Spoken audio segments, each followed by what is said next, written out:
APBN kita kan masih tahan. Saya nggak rubah APBN atau subsidi yang ada sampai titik yang mungkin nanti harga minyak tinggi sekali ya.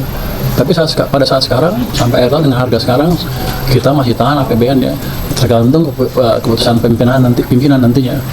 Tapi saya tawarkan aman, kira-kira itu. Indonesia sebagai negara berkembang menghadapi tantangan ekonomi yang kompleks, mulai dari tekanan global, inflasi, hingga ketimpangan sosial. Dalam kondisi ini, peran Menteri Keuangan menjadi sangat vital karena kebijakan fiskal menentukan arah stabilitas negara. Penunjukan Purbaya Yudisadewa sebagai Menteri Keuangan pada tahun 2025 menggantikan sosok berpengalaman sebelumnya menjadi titik penting dalam sejarah ekonomi Indonesia. Namun, muncul pertanyaan besar, apakah ia mampu bertahan dan membawa Indonesia melewati potensi krisis ekonomi? Rumusan masalah, bagaimana latar belakang dan kapasitas Purbaya? Apa tantangan ekonomi yang dihadapi Indonesia saat ini? Apakah kebijakan Purbaya cukup kuat menghadapi krisis? Tujuan penelitian, menganalisis kemampuan kepemimpinan ekonomi, mengkaji kebijakan fiskal yang diterapkan, menilai peluang dan risiko di masa depan. Tinjauan pustaka, profil Purbaya Yudisadewa. Purbaya adalah seorang ekonom dan insinyur dengan latar belakang pendidikan teknik dan ekonomi, termasuk gelar doktor dari luar negeri. Ia dikenal sebagai teknokrat, analitis, berani mengambil kebijakan berbeda. Ia juga pernah menjabat sebagai ketua LPS sebelum menjadi Menteri Keuangan. Teori kepemimpinan ekonomi. Dalam ekonomi makro, seorang Menteri Keuangan harus mampu menjaga stabilitas fiskal, mengelola utang negara, mengendalikan inflasi, mendorong pertumbuhan ekonomi. Konsep krisis ekonomi. Krisis ekonomi biasanya ditandai oleh penurunan daya beli, pelemahan nilai tukar, penurunan investasi, ketidakpercayaan pasar. Pembahasan, kondisi ekonomi Indonesia saat ini. Indonesia menghadapi tekanan dari ketidakpastian global, konflik geopolitik, fluktuasi pasar keuangan.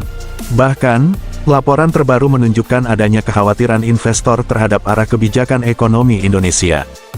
Gaya kebijakan Purbaya. Purbaya dikenal dengan gaya pro-growth, pro-pertumbuhan, yang berbeda dari pendahulunya. Beberapa kebijakan penting, mendorong likuiditas perbankan, intervensi negara lebih besar, fokus pada pertumbuhan cepat. Ia bahkan memindahkan dana besar untuk mendorong kredit ekonomi. Kelebihan Purbaya. 1.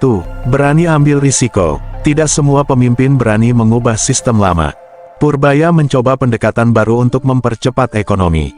2. Pemikiran analitis. Latar belakang teknik plus ekonomi membuatnya logis, sistematis, berbasis data. 3. Fokus pada pertumbuhan.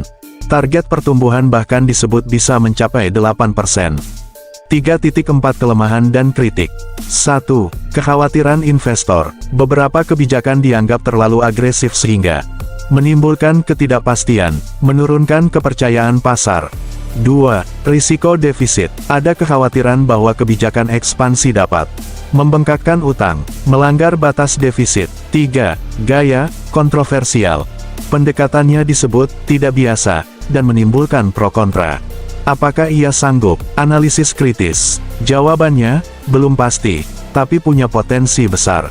Alasan bisa sanggup, punya pengalaman dan ilmu kuat. Berani mengambil keputusan, fokus pada percepatan ekonomi. Alasan bisa gagal, tekanan global sangat besar, kepercayaan investor belum stabil.